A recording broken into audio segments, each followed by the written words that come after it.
მოკლედ დღეს 1-2 სიტყვით მინდა რომ ვისაუბრო ჟურნალინგზე, რა მხელა მნიშვნელობა აქვს ტრეიდინგში და რას გვაძლევს ზოგადად ჟურნალინგი რა. და ცხოვრებას მინდა შევადარო ეგ ყველაფერი.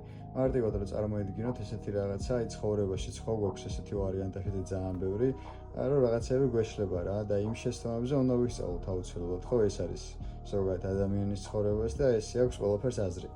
და შესაბამისად ამას რომ შევისწავლით და იგივე შეცდომას მეორჯერ აღარ დავუშვებთ, ჩვენი ცხოვრება შესაბამისად გაუმჯობესდება, ხო?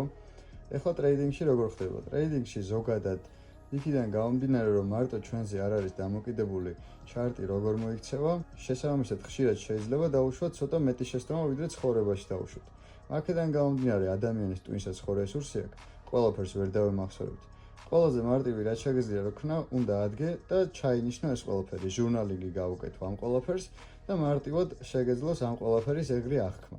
შესაბამისად რო ადგები და უკვე იმ წარსულში შეცდომა რაც დავუშვი, ის შეცდომა რაც დავუშვი წარსულში, იმას რომ მეორჯერ აღარ გაიმეორებ, ნუ დებილი ხო არ ხარ ერთი და იგივე ჯერ 5 შეცდომა გაიმეორო. შესაბამისად აღარ გიწააგებ ხოლმე ტრეიდებს რა. თუნდაც დღევანდელი დღის მაგალითზე რომ ავიღოთ, მარკეტი ზოგადად კონდიციას ძალიან ხშირად იცვლის ხოლმე, მით უმეტეს ამ ბოლო პერიოდში რა. და ამ ბოლო დროს ცოტა სხვანაირად რეაგირებს ხოლმე მარკეტი სხვადასხვა რაღაცეებზე. სტრატეგიაც შესაბამისად უნდა იყოს მორგებული შენზე, ხო? რაღაცა რო არ მუშაობს შენთვის, ის უნდა შეცვალო, ან დაამატო რაღაცეები. მაგის დამატებაში დაგეხმარება ჟურნალინგი.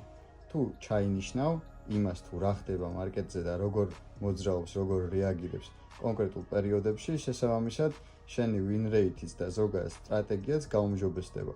ამიტომ ადამიანისთვის ცხოვრებაში ყველაზე მნიშვნელოვანი რაც არის, ეს არის შეცდომის გაანალიზება და ტრეიდინგში რაც უნდა გააკეთო, რომ წარმატებულიყო, უნდა მისცეს შენ თავს უფლება, რომ გაანალიზო ძველი შეცდომები. აქედან გამომდინარე, ერთადერთი რაც დაგჭირდება, არის ჟურნალინგი ამ ყველაფრის.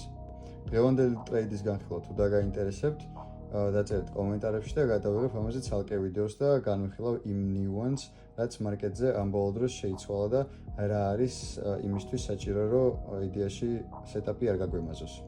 და რა თქმა უნდა, ტრეიდინგის დახვეწა თუ გინდა და მაღალ დონეზე აყვანე, შემოდი ჩემთან Discord-ზე და იქ გასწავლი ყველაფერს დეტალურად.